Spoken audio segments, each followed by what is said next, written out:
It was 2:47 in the morning when Eleanor Whitfield pulled off Highway 99. In the back seat, her 8-year-old son, Caleb, sleeping with his winter coat pulled over his head because the car heater had died 3 weeks ago, and the temperature outside had dropped to 37 degrees. And inside the Honda, she could see her own breath. 23 nights. That was how long they had been sleeping in this car. She had $47 left in her purse. She had no one left to call. Her mother, buried in Fresno. Her husband, gone 5 years. Her job at the Marriott, gone 6 months. Her apartment, gone last October. She turned into a dark parking lot to hide from the police. She did not know where she was. She only knew she could not drive anymore. When the sun came up, she saw it. A faded neon sign, letters peeling, 3 words still legible after 14 years of silence. Sunset Vista Motel, vacancy. She looked at that word for a long time, vacancy, and in her mind, she heard her mother's voice, the voice she had not heard in 3 years, since cancer took her. Eleanor, when you don't know what to do, open the nearest door. She looked at her sleeping son. She looked at the row of motel doors with their faded numbers. She got out of the car. What happened next would change her life and the lives of 11 strangers forever. You drive into the night because there is nowhere else to go. Highway 99.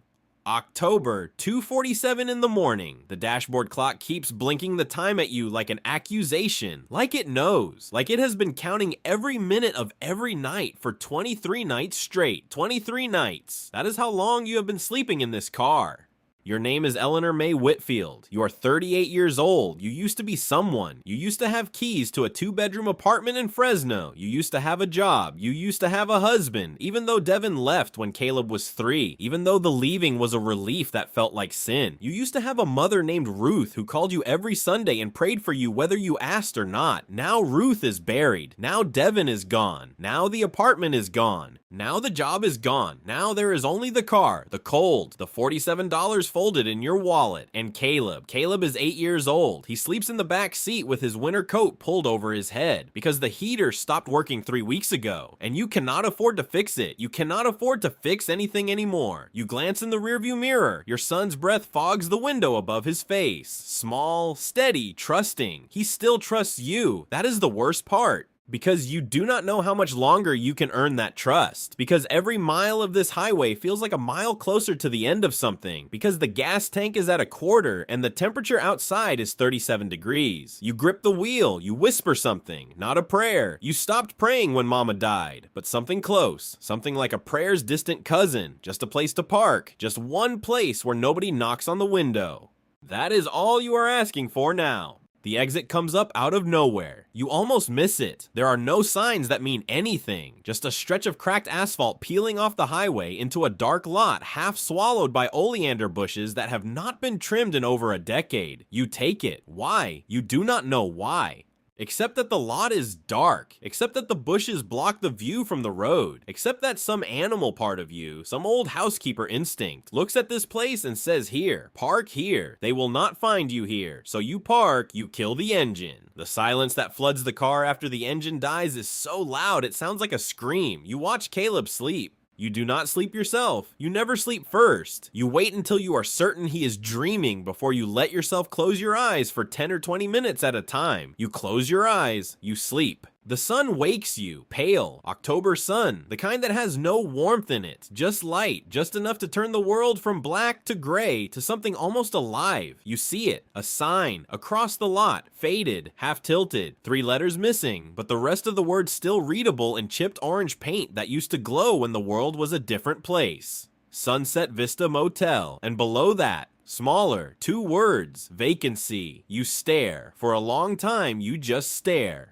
Because the word vacancy is doing something to you, it is unlocking something. It is reaching down into a place inside you that you had stopped visiting because the floor was too cold, because the lights had been turned off, because nobody lived there anymore. Mama's voice comes back, sudden, clear, like she is sitting in the passenger seat. Eleanor, when you don't know what to do, open the nearest door. You almost laugh. You almost cry. You do neither. You just sit there in the driver's seat of a Honda Accord with a sleeping child in the back and a faded sign in front of you, and you understand, for the first time in 23 nights, that you are about to do something that cannot be undone. You open the door. The motel is a corpse. That is the first word that comes to you. Corpse. A long, low body of stucco and faded paint. 2 stories. 32 doors in a U shape around a parking lot that has been cracking apart for 14 years. The pool in the courtyard is full of mud. The neon sign is dead. The office windows are smeared with dust so thick you cannot see inside. But you know motels. You have worked in motels and hotels for 11 years. You have stripped beds and scrubbed toilets and patched drywall and reset flappers and replaced shower heads. A motel is built to be abused by strangers who do not care, which means a motel is built to last. You walk along the row of doors. Number 1, locked. Number 2, locked. Number 3, locked. The brass handle has tarnished green. You keep walking. You are very quiet. You do not know why you are being quiet, but your body has learned in 23 nights of car sleep that loudness is the thing that ends a hiding place. Number 9. You stop at number 9. There is something different about number 9. The window beside the door is wrong. The latch is broken. A piece of metal is bent away from the frame, and the glass slides loose in its track when you press your fingertips against it. You look back at the car. Caleb is still sleeping. You slide the window open. You climb inside. The smell hits you first. 14 years of dust. 14 years of stillness. The smell of a room that has been holding its breath since 2008. Waiting for someone to come back. And nobody has come back. You stand inside room 9. The carpet is teal. Or it was, once. There is a double bed against the far wall with a flowered comforter. There is a small desk. A nightstand. A television set so old it has a curved glass face. There is a painting on the wall above the bed. Sunflowers. Cheap. Ugly. The kind of motel room art that nobody bought because they loved it. You walk to the painting. You touch the frame. You do not know why. Except Mama loved sunflowers. Except Mama planted them every summer along the chain link fence behind the duplex where you grew up. Except sunflowers were Mama's particular thing. Her whole bright argument with a world that kept telling her that women like her could not have beautiful things. You take a breath.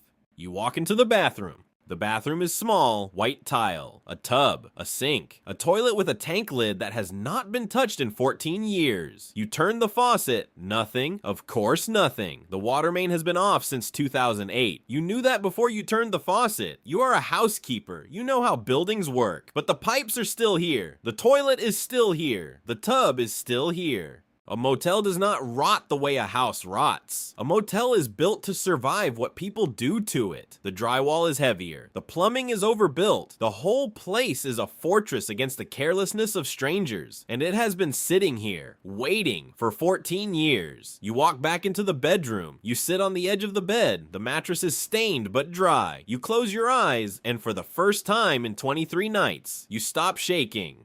You go back to the car. You wake Caleb gently. You always wake him gently.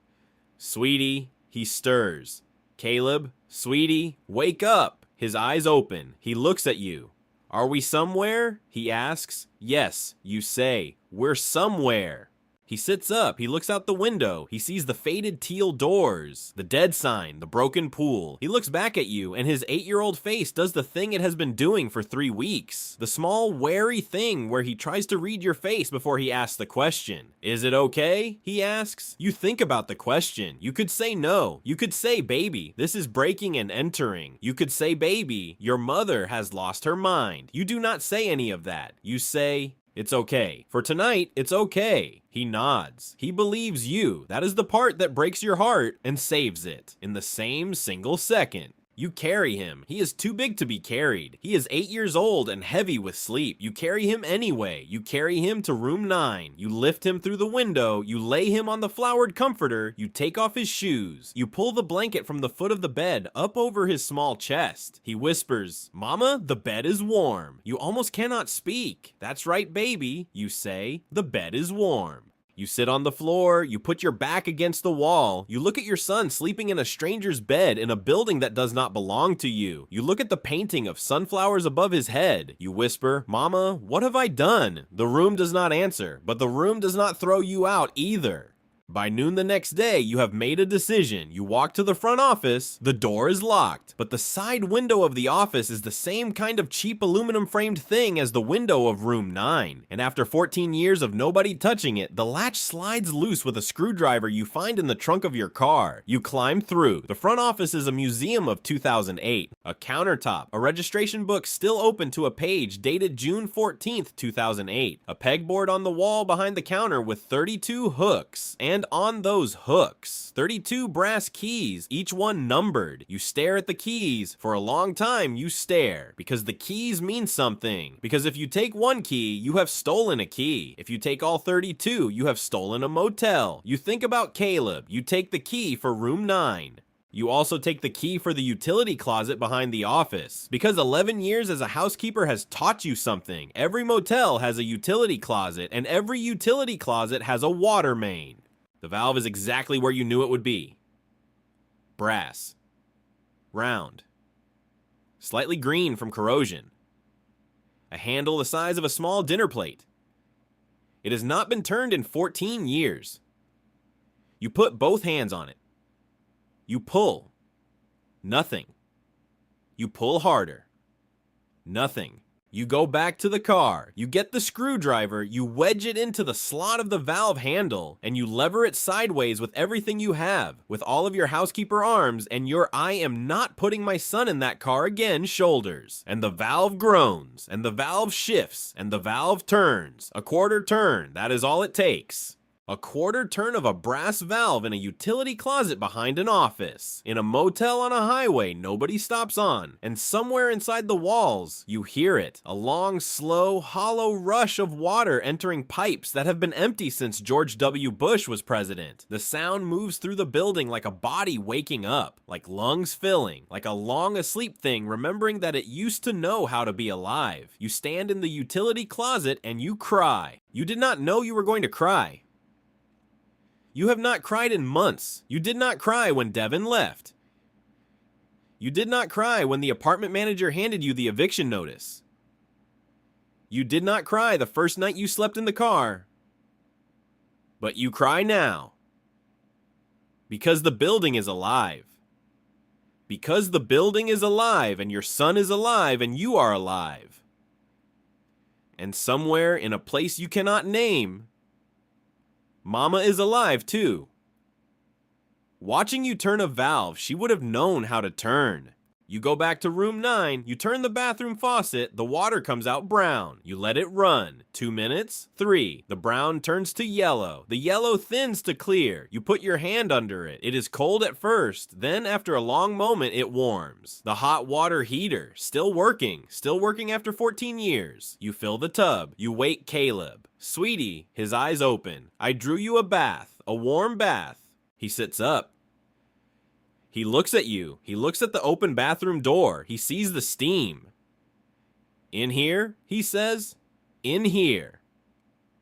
He climbs out of bed slowly, like he's afraid the steam might disappear if he moves too fast. He walks to the bathroom. He looks at the tub. He looks at you. Mama, he whispers. Get in, baby. He gets in. He sits in the warm water in a stranger's tub, and he plays with the soap, and he splashes the tile floor, and after a long time, he laughs. He laughs. It is the sound of a child laughing in a warm bath. And it is the most ordinary sound on earth, and it has not existed in this room for 14 years, and it is breaking you open like a hammer on glass. You sit on the edge of the tub. You whisper only to yourself, I am never putting him back in that car. Whatever it takes, whatever it costs me, I am never putting him back in that car. That is the moment you stop being a woman who is running. That is the moment you start being a woman who has arrived. That first night you read the Bible. You did not plan to read the Bible. You stopped reading the Bible the year Mama died. But there is a Bible in the nightstand of room 9. A Gideon Bible. Brown cover. The kind every motel in America used to put in every drawer. You pick it up before you can talk yourself out of it. You open it at random. Psalm 23. Of course, Psalm 23. You read, Yea, though I walk through the valley of the shadow of death. Caleb is asleep beside you.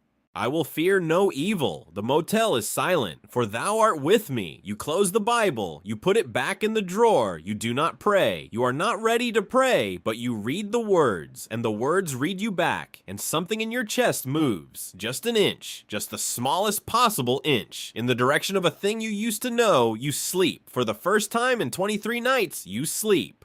2 weeks pass. You and Caleb settle into room 9, the way wild animals settle into an abandoned den. Carefully, quietly, always listening. You drive into town once, you go to a food bank, you stand in line with your head down because shame is a thing you have not made peace with yet. That is where you see her. She is standing 4 people ahead of you in the line. She is wearing pearls. You notice the pearls before you notice her face, because pearls do not belong in a food bank line. Pearls belong in a different life. But this woman is 68 years old, and she is standing in a food bank line in Bakersfield, and her pearls are real, and her back is straight, and her chin is up, and you understand instantly that she has decided, somewhere, somehow, that the pearls will stay on no matter what the world tries to take. You watch her.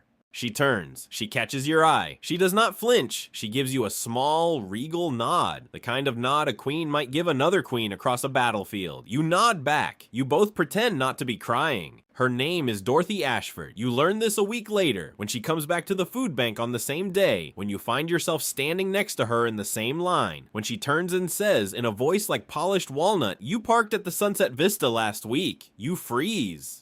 I drove past, she says. I saw the Honda. I thought, that woman is sleeping in her car. And then this week, the Honda is gone. And I thought, good, she found somewhere to go. You do not answer. I'm not asking, she says. I'm just saying. You look at her. The pearls, the straight back, the careful gray hair pinned up the way women her age used to pin their hair up before the world stopped expecting them to. Where do you sleep, you ask? Her chin lifts half an inch. I have an RV, she says. My late husband and I bought it in 2018. We were going to drive to the Grand Canyon. He was diagnosed 8 months later. He never made it to the Grand Canyon. She says this the way a woman recites a recipe she has known her whole life. No tremor, no mercy, just the facts of what was taken. I'm sorry, you say. So am I. She looks at you a long time. Is the boy with you? She asks. He's with me. Is he warm? You almost say yes, but you do not say that, because saying that would be an invitation, and an invitation would be a risk, and a risk is the thing that has kept you alive for 23 nights, so you only say, he's warm. She nods. She turns back to face the front of the line. You stand behind her in your silence. You do not invite her, not yet, but you think about her all the way home. That night, the temperature drops. You watch the weather on a battery-powered radio. The voice on the radio says 32 degrees overnight. The voice on the radio says exposure warnings for unhoused individuals. You think about Dorothy. You think about pearls in an RV that does not move, parked somewhere in the dark, with no heat, with no walls thick enough to hold a 68-year-old woman through a 32-degree night. You think about what Mama used to say. The Lord puts people in your path. You don't get to decide which ones. You only get to decide whether you stop walking when you see them. You stand up. You walk to the door of room 9. You step outside. You look at the dark row of doors. 26 of them. Locked. Empty. Holding 26 beds and 26 bathrooms and 26 locks that work from the inside. You go back inside. You sit on the edge of the flowered bed. You watch Caleb sleep. You make the decision. The next morning, you drive to the food bank early. You wait in the parking lot. The sun comes up. The frost on the windshield melts. And finally, around 11, you see it. A small white RV. Older model. It pulls into the lot. A woman climbs down. Pearls, gray hair, straight back. You get out of your car. You walk toward her. She sees you. She stops. She watches you come. You stand in front of her. The wind is cold. You say, "There's a room." She looks at you. Room 14, you say. It has a bed and a bathroom and a door that locks, and the water works, and nobody knows we're there. She does not blink. I'm not going to ask you for anything, you say. I just don't want you to die in that RV tonight. A long silence. Then Dorothy Ashford says, very quietly, "That is a felony, what you are offering. I know. I am 68 years old, and I have followed every law in this country my entire life. I know." She looks past you, toward the highway. "My principles," she says, "are the only thing I have left." I understand. I will not break the law. You nod. You step back. You turn toward your car. You have made it halfway across the parking lot when she calls your name. She has not asked your name. You did not give it to her, but she calls it anyway. The way old women always seem to know things. Eleanor, you stop. You turn. She is standing very straight. Her chin is up. The pearls are catching the cold morning light. Eleanor, she says again. Yes, she takes a breath. At my age, she says, dignity is all I have left. I know. And dignity does not mean freezing to death alone. You stand very still. She lifts her chin half an inch higher. She straightens her pearls with one gloved hand. She says, what time should I arrive? That night, Dorothy Ashford pulls her RV into the parking lot of the Sunset Vista Motel at exactly 6:30. She steps down with a small leather suitcase. She is carrying a wedding album. She is carrying a tabby cat in a soft carrier. The cat's name, you will learn, is Mr. Whiskers. He is 14 years old. You meet her at the door of room 14. You hand her the brass key. She looks at it. She looks at you. Her hand closes around the key the way a hand closes around something it has been waiting for. Eleanor, she says, yes. I will pay you back. I do not yet know how, but I will. You open the door for her. The hinges have not been oiled. The door creaks. She steps inside. She sets down her suitcase. She sets down the wedding album on the flowered bedspread that is identical to the one in room 9. She unlatches the cat carrier. Mr. Whiskers steps out onto the carpet and looks around with the suspicion of a creature who has seen this kind of thing before and survived it. Dorothy stands in the middle of the room. She does not cry. She does not smile. She just stands there. Very straight. In her pearls. In a borrowed room she has no legal right to occupy. She turns to you. Eleanor. Yes. My husband's name was Harold. He was a high school history teacher. We were married for 42 years. He wanted more than anything in the world to see the Grand Canyon. I know. He never saw it. I know. She looks at the wedding album. She does not touch it. She says very softly, I think I am going to be useful here. I do not know how yet, but I am going to be useful. You do not know what she means. Not yet. Tonight you only see a 68-year-old widow in pearls, standing in room 14, with a cat and a wedding album and a borrowed key. You leave her alone with her ghosts. You go back to room 9. You sit on the edge of the bed. Caleb is sleeping. The painting of sunflowers watches over him. Somewhere down the corridor, you can hear the small, soft sound of a woman crying very quietly into the corner of a wedding album. The motel is alive, and you are not alone anymore. The Ford pulls in just before sunrise. You hear it before you see it. A diesel engine, old, knocking the way old diesels knock when the cold has settled into the cylinders overnight. You sit up in bed. You go to the window of room 9. You pull the curtain back half an inch. A truck, faded blue, rust around the wheel wells, a dent in the passenger door that has been there long enough to have its own history.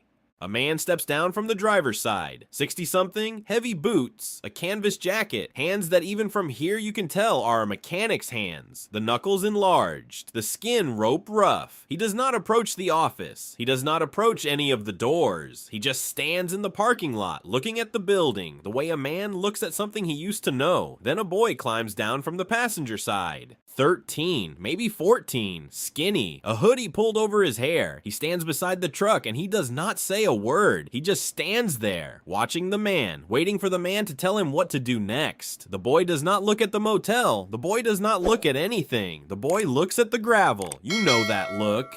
Because Caleb wore it for the first 3 weeks in the car. Because grief at 13 does not look like grief. It looks like a child who has decided the world is no longer worth raising his eyes for. You step away from the window. You think hard. Because Dorothy was one thing. Dorothy was a woman in pearls who recognized you before you recognized her. Dorothy was a yes that came dressed as a no. But this man you do not know. This man could be anything. This man could be the end of everything you have built. And yet, the boy, damn the way he is standing in the gravel. You put on your shoes, you walk out the door.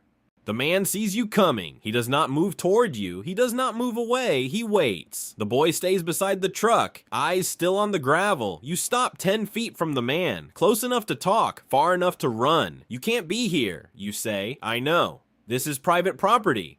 I know that too. Then why are you here? He looks at you a long moment. I worked here, he says. In 1991, I rebuilt the boilers in the basement of the office. I knew Robert Sunderland. He used to give me a turkey at Christmas. You do not know what to do with that. Sir, my name is Wendell Brackett. Mr. Brackett, I don't know who Robert Sunderland is. I don't know you. I'm asking you to leave. He nods, slowly, like a man who has prepared himself for this answer, but he does not move. He says, "Ma'am, I have been sleeping in that truck for 4 months with my grandson. His mother died in 2021. Car accident. Her husband too. The boy has not said a complete sentence in 11 months. You look at the boy. The boy is still looking at the gravel. I have diabetes," Wendell says, "type 2, and I am running out of the insulin I was rationing. I have $180 to my name. I am 62 years old, and I knew this place was empty. I came here to break in, ma'am, and I did not know there was anyone inside until I saw the light in the bathroom of room 9. You stare at him. "I saw the light," he says, "and I sat in the truck for an hour, trying to decide what to do. And I decided to knock. You haven't knocked. I'm knocking now. You do not answer." The wind moves across the parking lot. Cold. Late autumn cold. The kind of cold that gets into a 13-year-old's bones and stays there. You look at the boy. The boy still does not look up. You think about mama. You think the Lord puts people in your path. You stop walking. "What's the boy's name?" You say. "Jude." "Jude what?" "Jude Brackett." "Jude," you say, loud enough for him to hear. The boy looks up for half a second, then back down, but it was enough. Enough to see his mother's eyes in his face. Enough to see the way grief had eaten a hole in him that no 13-year-old should ever have to host. You turn back to Wendell. "Room 21, you say. Bed's dry. The lock works. Don't turn on lights anyone could see from the highway. Don't run the water for more than 3 minutes at a time during the day. Don't talk to anyone outside the property without telling me first." He does not thank you. That is how you know he is the right man. He just nods. Once, like a vow. He turns to the boy. He says, "Jude, we have a room." The boy does not answer, but he picks up his backpack from the gravel, and he follows his grandfather toward room 21. By the end of November, the motel has 5 occupied rooms. Dorothy in 14, you and Caleb in 9, Wendell and Jude in 21, and then in the second week of November, 2 more. A retired Baptist preacher named Grace Pemberton, 71 years old. She arrives on a Tuesday in a gray Buick Century with 1 suitcase and a cardboard box of King James Bibles. She lost her church when the congregation could not pay its bills after the pandemic. She lost the parsonage that came with the church. She drove for 9 days, sleeping in rest stops, before a woman at a gas station in Tulare told her she'd heard there was a place outside Bakersfield where a housekeeper was letting old women stay for free. You did not know you had become a roomer. You give Grace room 25. The next day, you take in James Boatwright, 67, a widower, a retired bus driver. He had a wife named Hattie who died 6 months ago. He had a townhouse he rented for 31 years. The owner sold the building. The new owner raised the rent $400 in a single month. James cried in his truck for an hour before he got the courage to walk to the office. You give him room 26. You realize on the night of his arrival that you have stopped being a woman hiding in a motel. You have started being something else. You do not have a word for what you have become. Wendell fixes the electricity. He does not ask. He just does it. The first morning he is in room 21, he disappears for 6 hours. You think, that's it. He's gone. You spend the whole afternoon trying not to look at the empty parking spot where his truck was. The truck comes back at dusk. It is full. 4 solar panels, 2 car batteries from a junkyard, a roll of speaker wire, a box of LED bulbs, a converter unit. He sets it all down in the parking lot. He looks at you. "Ma'am," he says, "if I rig this on the roof at the back of the building, nobody on the highway will see it. We will have lights. We will have outlets." "How much?" you say. $165. "Where did you get $165? "I sold the radio in the truck." You stare at him. "Mr. Brackett." "Ma'am, you sold the radio in your truck. It was a good radio. You did not have to do that." "Ma'am, my grandson has not had a light to do his homework by in 4 months. I would have sold the engine." You do not know what to say, so you say nothing. You help him carry the panels to the roof. By December, every room has light. By December, Dorothy has turned the front office into a kitchen, a 2-burner propane stove, a donated refrigerator that Wendell wired into the solar array, a long folding table with 8 mismatched chairs. Dorothy cooks the way Hattie used to cook for James, which is to say, with too much butter and the kind of confidence that does not need a recipe. James eats her meatloaf one night and goes very quiet. Then he says in front of everyone, "Hattie used to make this exact same meatloaf, ma'am." Dorothy, without missing a beat, says, "Then Hattie was a woman who knew what she was doing." That is the first night James laughs since Hattie died. You see it, you file it, you understand somewhere in your chest that you are watching a thing you did not build but did make possible, that a community is not constructed, a community is permitted, that all you did was unlock the doors. Grace Pemberton blesses every meal. You do not bless meals. You stop blessing meals when Mama died, but you do not stop her, because Grace's blessings are not about God. Or maybe they are. Or maybe they are about something simpler. Grace says grace the way a person says I see you to everyone at the table. Sometimes when she says amen, you say it too, quietly, just under your breath, just once. It does not mean anything. You tell yourself that. In December, Jude speaks, not to you, to Caleb. You walk past room 21 one night around 8 and you hear voices. You stop, you put your ear to the door. Wendell is not home. Wendell is at the AutoZone in town, but there are 2 voices in room 21. One is Caleb. It's just a fraction. You multiply across. The other is a voice you have never heard. It is hoarse. From disuse. The voice of a 13-year-old who has not used his vocal cords for a complete sentence in 11 months. It is small, it is uncertain, but it is a voice. The voice says, "I know it's a fraction. I'm asking how do you know which way to multiply?" You just do. That is not an answer. My mom taught me. A pause, a long pause. Then the voice says, "My mom used to teach me too." You step back from the door, you walk down the corridor very slowly. You sit on the steps outside the front office. You put your head in your hands. You cry quietly with your whole body because somewhere inside room 21, a 13-year-old boy who has not said a sentence in 11 months has just said 2 of them in a row to your 8-year-old about math. You ask Wendell about Jude later. He spoke, you say. I know. You heard.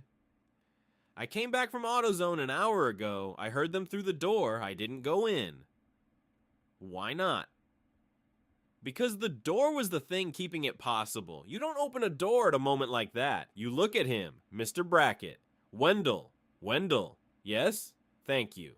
For what, ma'am? For not opening the door. He looks at you a long moment. He says, "Ma'am, some of us have been on the other side of that door." You understand him. You both stand in the parking lot and you understand each other and you do not say anything else. That is what people do. When they have been on the other side of the door, they stand in parking lots and they understand each other.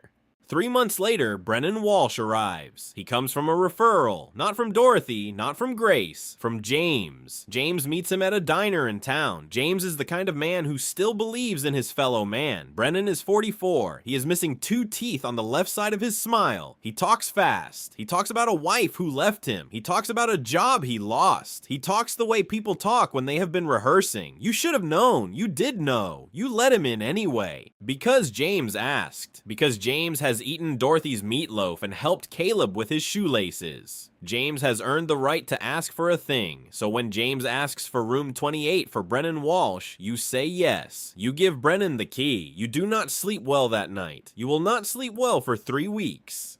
The first week, Brennan is fine. The second week, things start to go missing. A flashlight from the supply room, a pair of pliers from Wendell's toolbox, a bottle of cooking oil from Dorothy's kitchen, a small ceramic angel that Grace kept on her dresser, a thing her late mother had given her in 1968. Grace does not accuse anyone. Grace says, "I must have misplaced it." Grace says this with the careful, gentle face of a woman who has spent 40 years of ministry choosing not to embarrass people. But you know, because angels do not walk away. Because Brennan Walsh has been watching the kitchen for 2 weeks now with eyes that do not stop moving. You go to room 28. You knock. Brennan opens the door. He smiles. Eleanor. "Ma'am, to you?"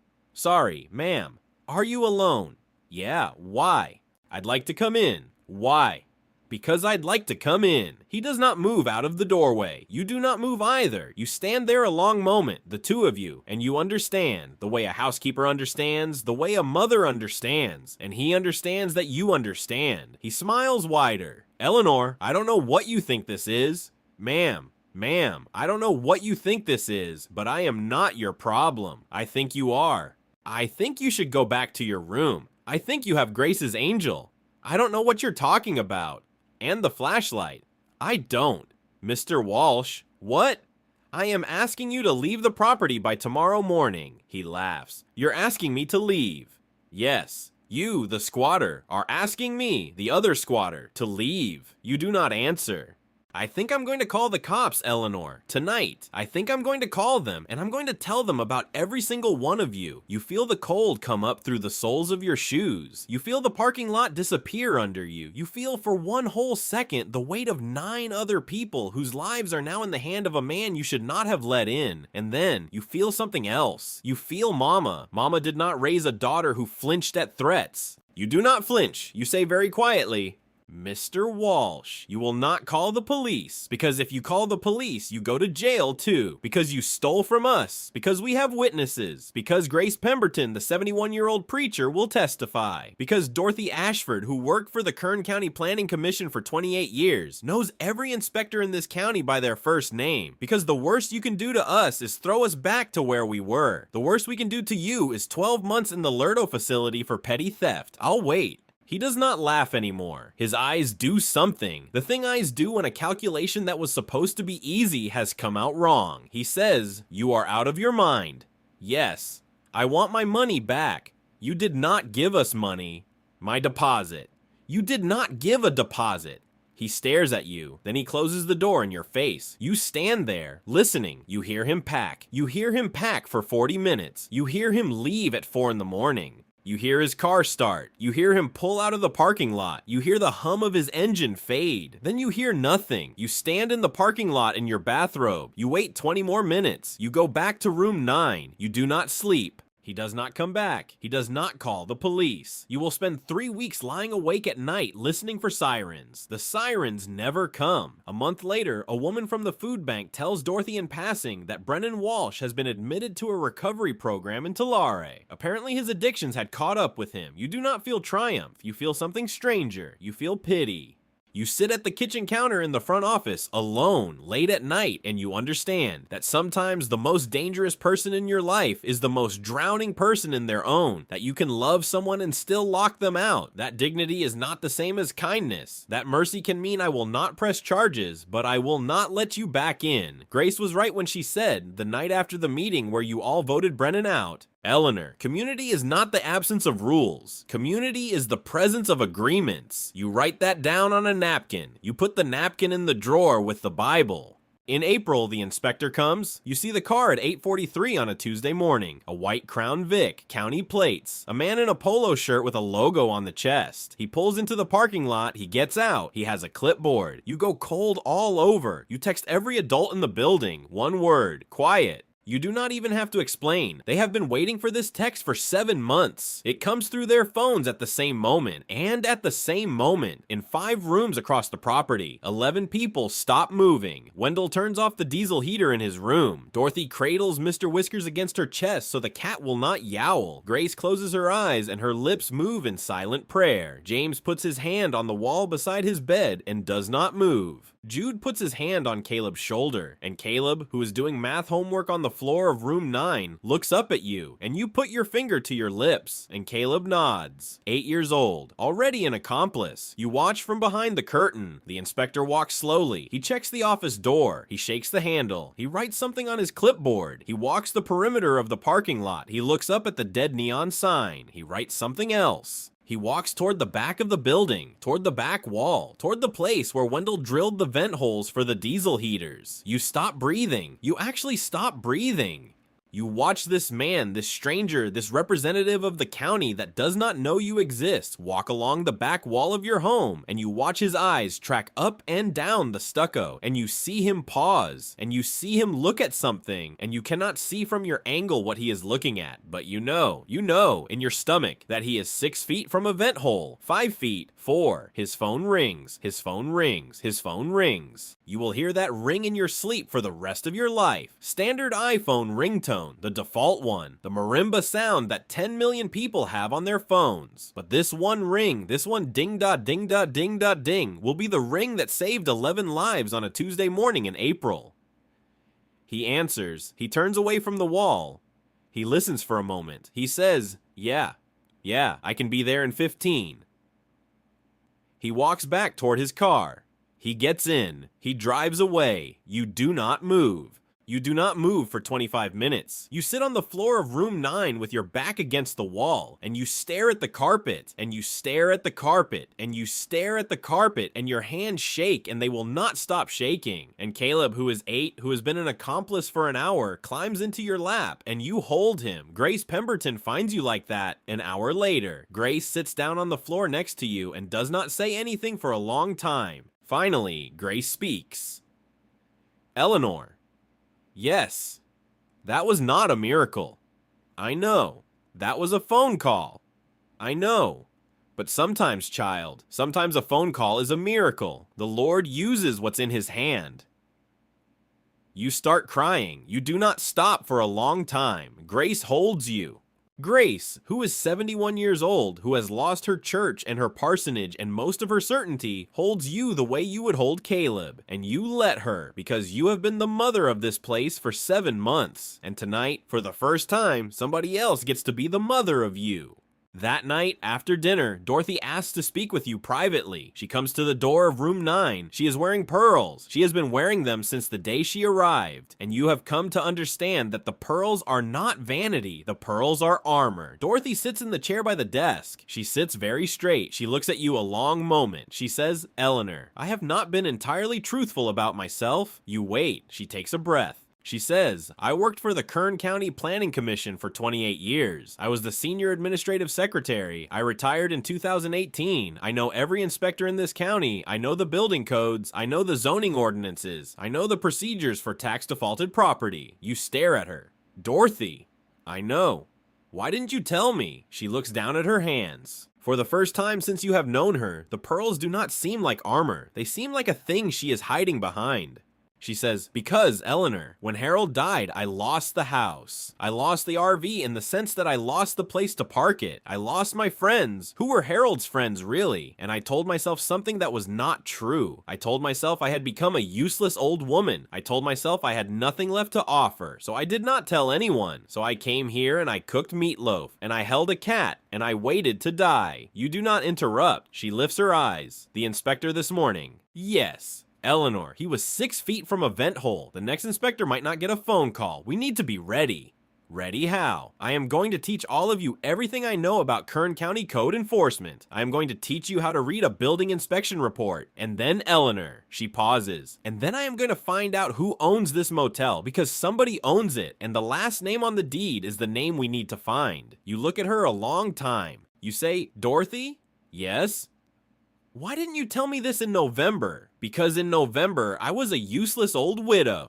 And now, she straightens her pearls. She lifts her chin half an inch. She says, now I have somewhere to put what I know. So Dorothy goes to work. She works at the kitchen table, late, every night, with a yellow legal pad and a county map and a stack of public records she has driven to Bakersfield to retrieve. She makes calls. She does not say her name. She says, I am calling on behalf of an interested party. I am inquiring about the tax status of the property at 14,400 South Highway 99. She listens. She writes things down. She puts down the phone. She stares at the legal pad for a long time. Then she calls you over. It is a Wednesday night in May. The cooking fire has been put out. James has gone to bed. Grace has gone to bed. Caleb is asleep in room 9. Jude is reading a book about diesel engines that Wendell brought home from a thrift store. Mr. Whiskers is curled in a ball on the counter. You sit down across from her. She slides the legal pad across the table. She points. This motel, yes, was owned by a man named Robert Sunderland. He died in 2008. Yes, Wendell mentioned him. After he died, the property passed to his only child, a daughter. She lives in Sacramento. She has not visited the property since 2009. She has not paid property taxes since 2018. The county has been about to seize it for tax default for almost 18 months. Eleanor, they have been about to seize it. They have not seized it, because the daughter has not responded to any of their notices, because she does not seem to care. You look at her, Dorothy? Yes. Dorothy. What does that mean? She takes a breath. It means, she says, that we have a window. You do not understand. She leans forward. The pearls catch the lamp. Eleanor, if the county finishes the seizure, the motel will go to public auction. We will have no chance of acquiring it. A developer will buy it for $10,000 and bulldoze it for a gas station within 90 days. But if we get to the daughter first, if we tell her what is happening, then Eleanor, then we have a chance. A chance at what? A chance to make this real, to make this legal, so Caleb does not have to whisper, so Jude does not have to flinch every time a county car pulls in, so your son grows up in a place that is his, not a place we are stealing.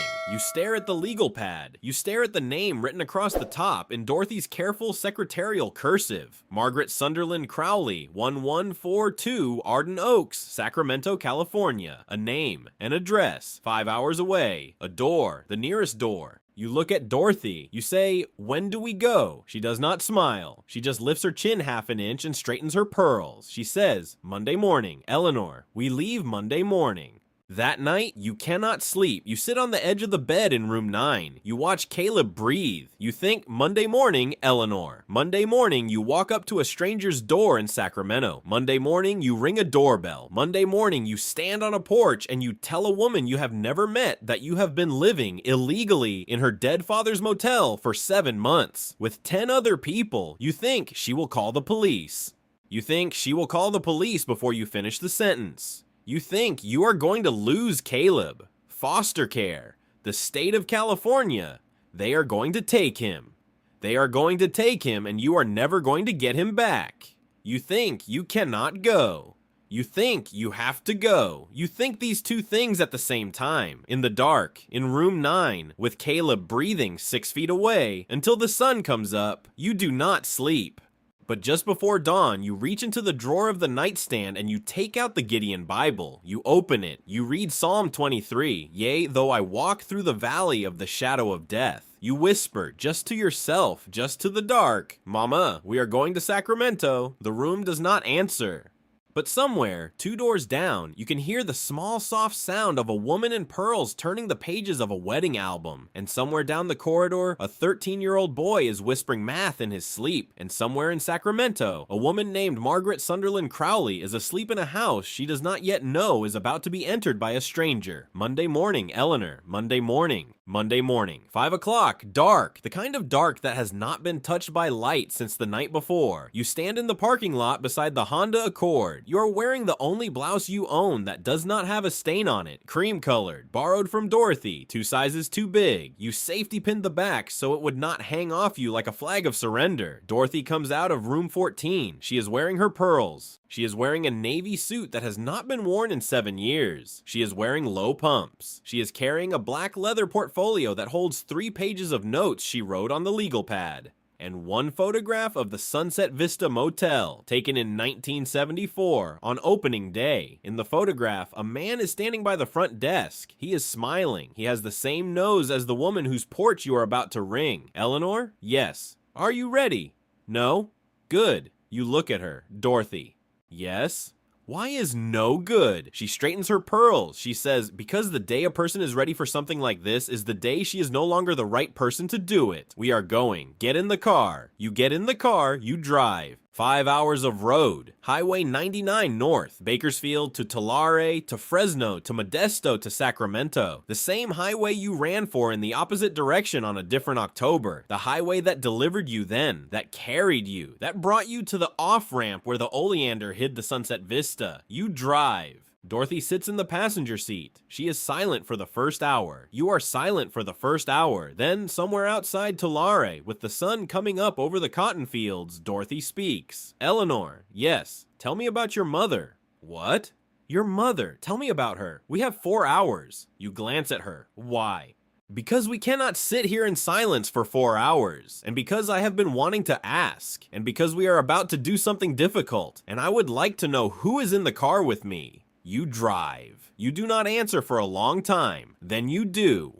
You tell her about Ruth, you tell her about the duplex, you tell her about the sunflowers on the chain link fence, you tell her about the Bible, you tell her about the cancer and the 6 months, and the way Ruth, in the last week of her life, with morphine softening her voice, kept saying, Eleanor, open the nearest door. Dorothy listens. She does not interrupt. When you finish, she says, Eleanor, yes. My husband, Harold. He had 2 daughters from a first marriage. They have not spoken to me since the funeral. They blame me for the medical bills, for the house being lost, for all of it, as if I made the cancer.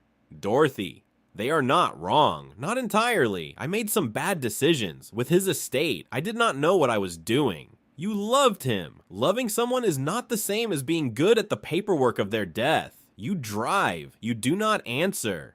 Then, after a long mile, you say, Dorothy? Yes. Did you and Harold have children of your own? A long silence. So long you think you have made a terrible mistake. Then she says, we tried for 12 years. We could not. I told myself that was the great sorrow of my life. Then Harold got cancer. Then I learned that there are at least 2 great sorrows, and there will probably be more. And maybe that is the trick of getting old. Maybe the trick is that you keep finding out every decade that the thing you used to think was the worst was just the first. You drive. You drive with both hands on the wheel.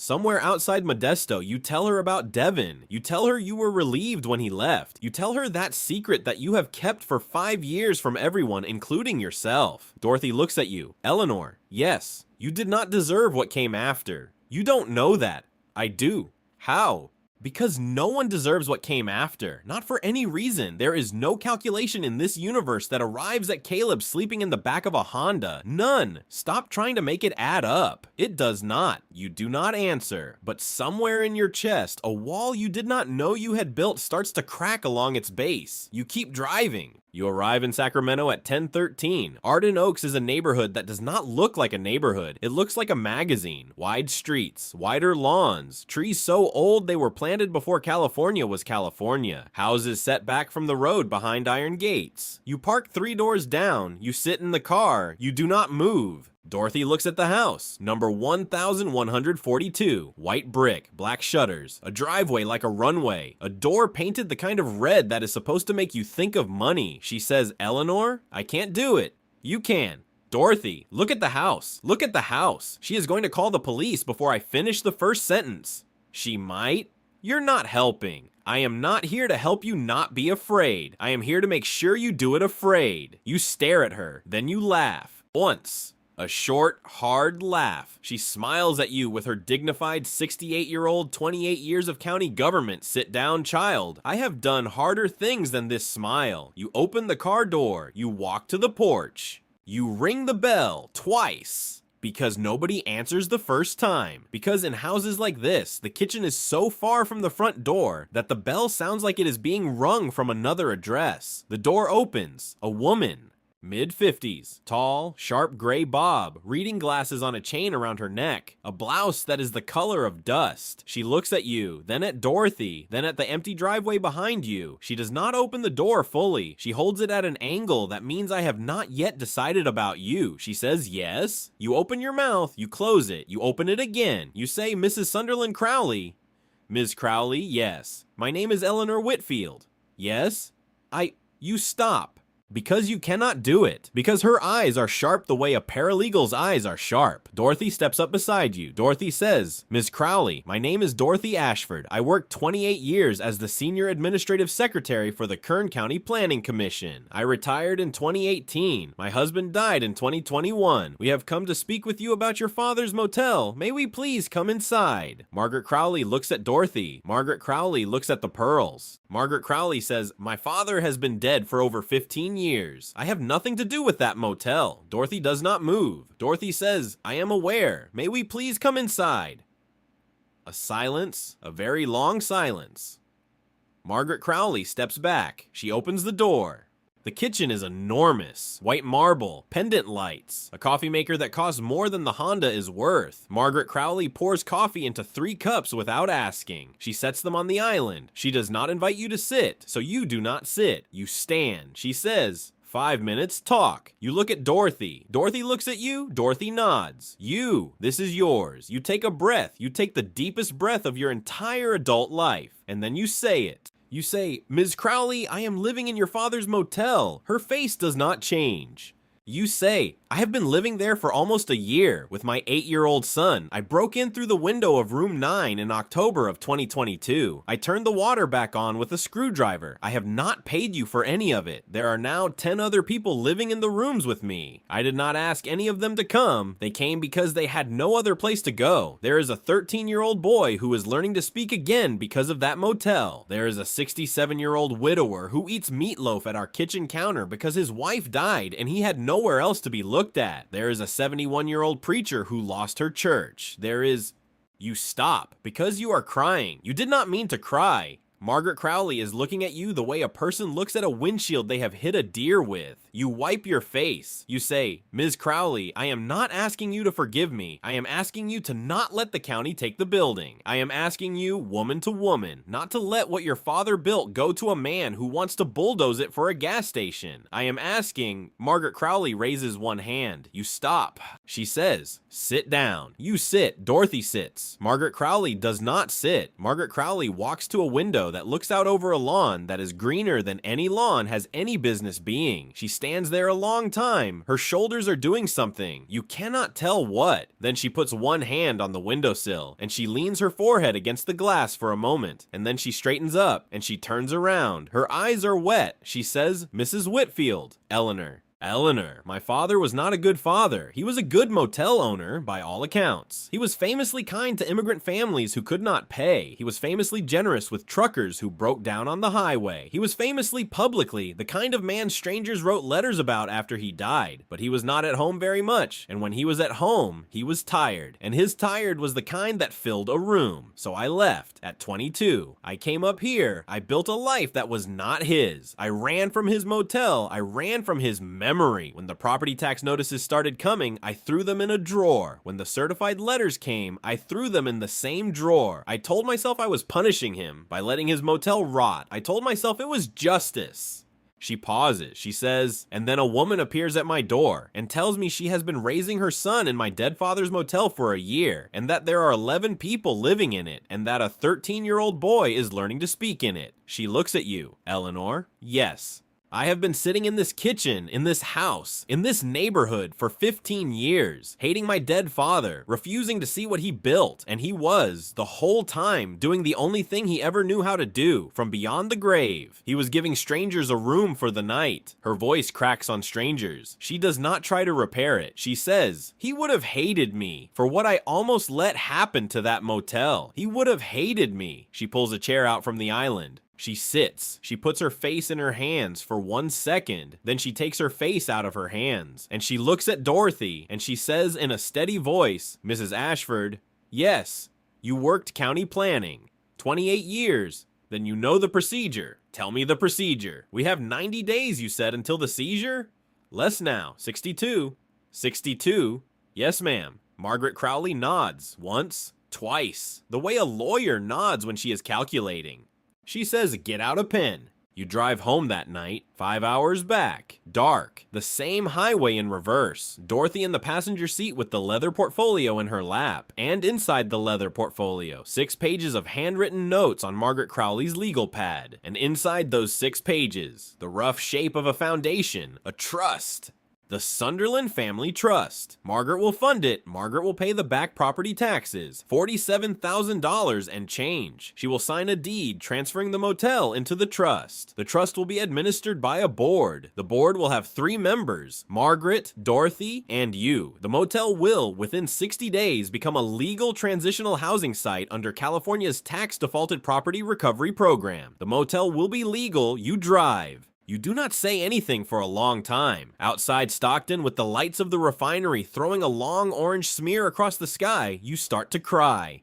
You cry quietly. You cry the way a woman cries when she has been holding a breath for 14 months. Dorothy reaches over and puts her hand on top of yours on the gear shift. She does not say anything. She does not need to. The pearls catch the dashboard light. The car keeps moving south.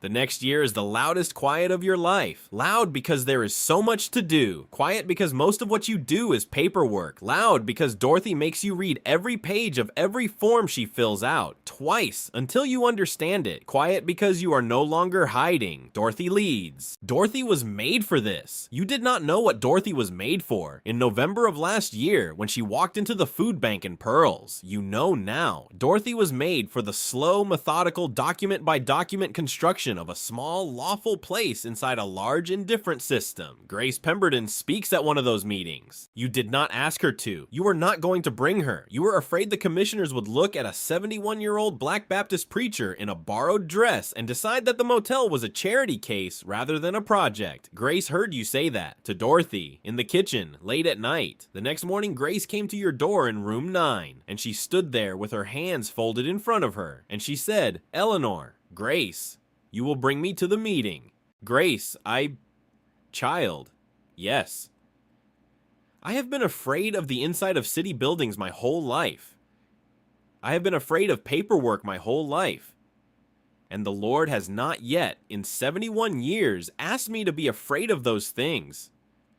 He has asked me to be useful, so you will bring me to the meeting, and I will be useful, or I will go on home to my Father in heaven, knowing that I did not, when it was the time, stand up. You bring her to the meeting. She stands up. She is wearing her old preaching dress, the maroon one. She has not worn it in 3 years. It hangs on her a little. She does not care. She speaks for 2 minutes and 40 seconds. She says, "I have buried 242 people in 40 years of ministry. I have baptized 371, and I am standing in front of you today to tell you that the Sunset Vista Motel saved my life. That is not an exaggeration. I had a stroke planned out. Not a plan, a stroke. The way old people decide the cold will be enough if they sit out long enough. I had picked a bench in a park, and I had picked a Tuesday in February, and I had decided it would be the Tuesday I did not get up. And then a woman in pearls heard my name in a food bank line and told me to drive to a motel outside Bakersfield. And I did, and there was a key for me, and there was a bed for me, and I did not die in February. I am asking you, look at me, look at me. If you close that motel, you will not be closing a building. You will be closing a place that decided when nothing else in this state decided that I was worth a Tuesday in February." 3 of the commissioners look down at the table. One of them does not look down. She looks at Grace. She is 56 years old. Her name is Linda Calderon. She is from Delano. Her mother used to be a hotel housekeeper. She says, "I moved to grant the variance." The vote is 4-1. You drive home with Grace and Dorothy, and you do not speak for the entire drive, because some kinds of joy are too big for words, and they have to be carried in the bone before they can be carried anywhere else. In the 3rd November, you bury Dorothy. You did not see it coming. You did not let yourself. She was 68 when she came to you. She was 71 when she went. 3 years, that is what she got. 3 years, and a motel, and a project, and a board seat, and a kitchen, and a cat, and a girl who was not her daughter calling her Dorothy. She died in room 14, in her sleep. Mr. Whiskers found her first. He made a sound you had never heard him make. The sound of a 16-year-old cat realizing that the body in the bed has stopped being a person. Caleb heard the sound. Caleb came running across the courtyard in his pajamas, and he banged on your door, and you went to room 14, and you knew, before you opened the door, you knew. She was peaceful, she was wearing her pearls. She had gone to sleep with the wedding album beside her on the pillow. Harold's face was on the open page. You had never seen a picture of Harold before. He was a thin man, kind-eyed, standing in a tuxedo at the altar in 1980, looking at Dorothy the way a man looks at a woman who has just decided to spend her life with him. You stood in the doorway. You did not move for a long time. Then you went to her. You put your hand on her hand. It was already cold. You sat on the edge of the bed. You said, "Dorothy." You said it once, then you stopped. Because there was nothing else to say, you closed the wedding album, you picked up Mr. Whiskers, and you held him against your chest. He did not purr. He had stopped purring for the first time in his 16 years on Earth. You held him anyway, then you walked across the courtyard. You knocked on room 25 where Grace was staying. You said, "Grace." She looked at your face. She said, "Oh, child." She went. She handled what needed to be handled. That is what preachers do. You buried Dorothy beside Harold, a small cemetery in Bakersfield. The grass is brown in November. The headstones are crooked from the winter rains of the last 40 years. Dorothy's plot was paid for in 1980 in a packet of insurance Harold bought when they got married, because Harold was the kind of man who thought insurance was love. You stand at the grave in your one good blouse. You wear pearls. Dorothy left them to you in a note in the leather portfolio to Eleanor to wear, not as armor, as a flag. Margaret Crowley flies down from Sacramento. She stands beside you at the grave. She is wearing a dark coat. She has aged in the year since you walked into her kitchen. She looks softer somehow, or harder. You cannot tell. Maybe both. She says, "Eleanor, Margaret, she was a good board member." Yes, she was a... She stops. She tries again. She was the woman my mother might have been if my mother had married a man who came home for dinner. You look at her. You take her hand. She does not pull her hand away. The two of you stand at the grave of a woman who was nobody's mother and everyone's mother. And you understand, that family is a word people use because the real word, the word for what people choose to be to each other when blood does not require it, is too big to fit in your mouth. Grace says the words. The graveside service is short. Grace knows how to do this. She has done 243 of these now. She says, Dorothy Ashford did not have children of her own, but she midwifed an entire community into being. She says, she wore pearls in a parking lot when nobody was watching because a person's dignity is not a costume she puts on for company. She says, amen. You say amen. You say it out loud this time. Caleb says it next to you. He is 11 now. He has grown 4 inches in 3 years. He still has Devin's eyes, but he has started to use them differently. He says amen in the voice of a boy who has decided that being a man is a thing you can practice. Mr. Whisker stays in the car with the windows cracked. You drive home. Wendell drives. You do not have the strength. You sit in the back seat with Caleb. He puts his head on your shoulder. He has not done that in 2 years. He says, Mama. Yes. Is Dorothy with Mama Ruth? You did not see that question coming. You blink. You say, I think so, baby. Are they getting along? You laugh. You laugh and cry at the same time. You say, baby, Mama Ruth and Dorothy Ashford have been roommates for about 13 hours now. They are either getting along or they have already restructured the whole place. Caleb laughs. The first laugh in 3 days. The first laugh of the 3rd year. The laugh that means the world is going to keep happening, and you, and Caleb, and the motel are going to keep happening inside it. A year later, November again, the 4th November. The motel is no longer a motel. The motel is Sunset Vista Transitional Housing. 26 of 32 rooms occupied. A staff of 3. A waiting list of 47 families. A budget. A board. A small grant from the state of California. A larger grant from a private foundation in Pasadena that Dorothy applied for 2 months before she died, and which came through, in her name, 6 weeks after the funeral. You are 38 when you climbed through the window. You are 42 now. You are wearing pearls.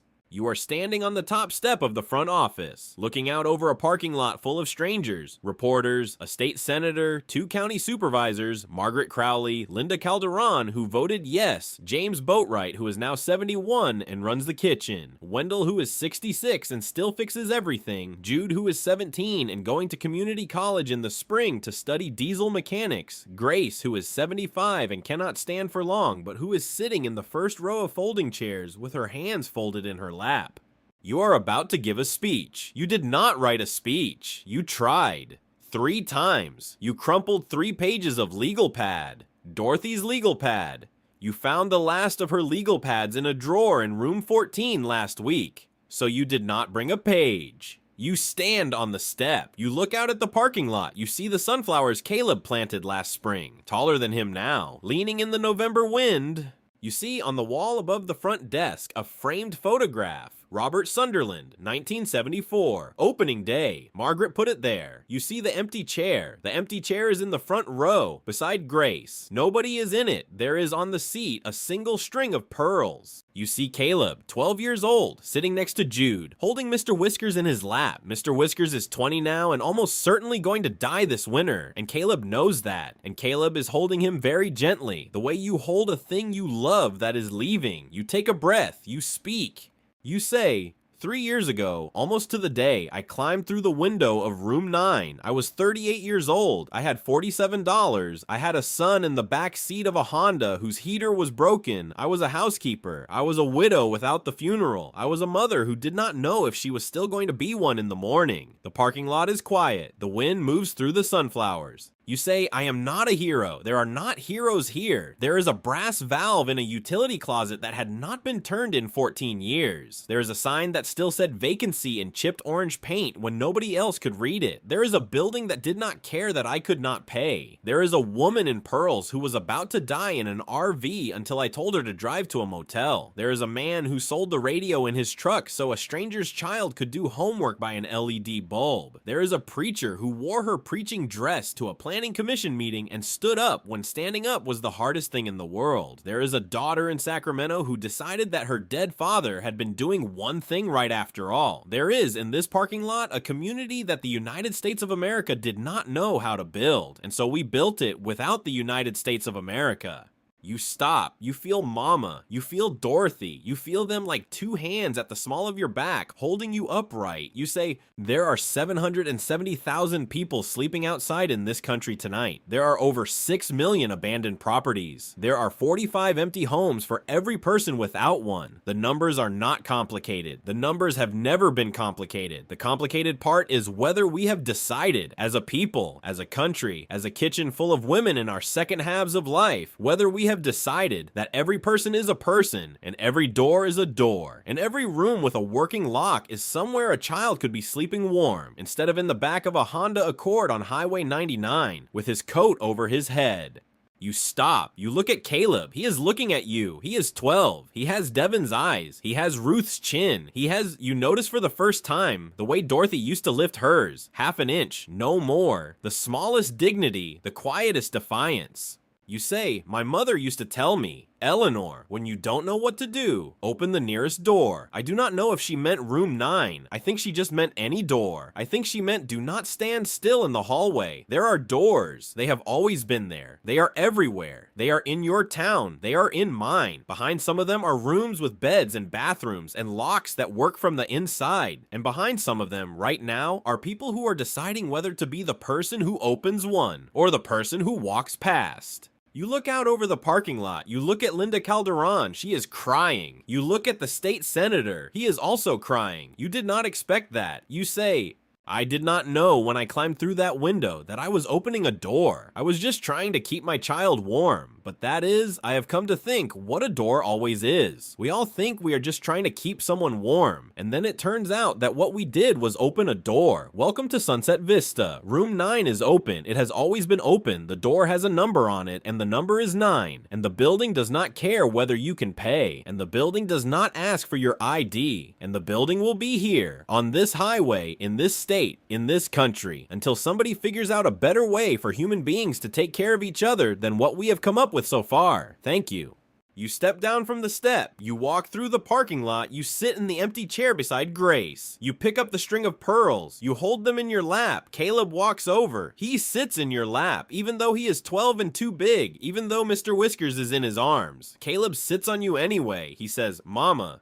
Yes. Was that good? You laugh. You laugh through tears. You say, baby, I think it was okay. He nods. Then he says, Mama, do you remember the car? Yes. I don't? You look at him. He looks up at you. I don't, Mama. I try. I cannot remember the car. I just remember room 9 and the bath and the sunflowers. You hold him. You hold him so hard he laughs. You whisper into his hair, then we did it, baby. Then we did it. The wind moves through the parking lot. The neon sign, which you and Wendell finally fixed last spring, glows orange against the November sky. It says one word, vacancy. It will say that word every night for as long as there is a sunset vista, because that is the word. That is the only word. It is not a confession of emptiness. It is a promise. There is room. There is always room. The door is open. The door has been open the whole time. We were just waiting, all of us, for somebody to climb through the window, and somebody did. Ket. Disclaimer Koi video. This story is a work of fiction inspired by the ongoing housing crisis in the United States. Statistics referenced are sourced from the U.S. Department of Housing and Urban Development, 2024 Annual Homelessness Assessment Report, and the U.S. Census Bureau. If you or someone you know is experiencing homelessness, please contact 211 or visit endhomelessness.org for resources.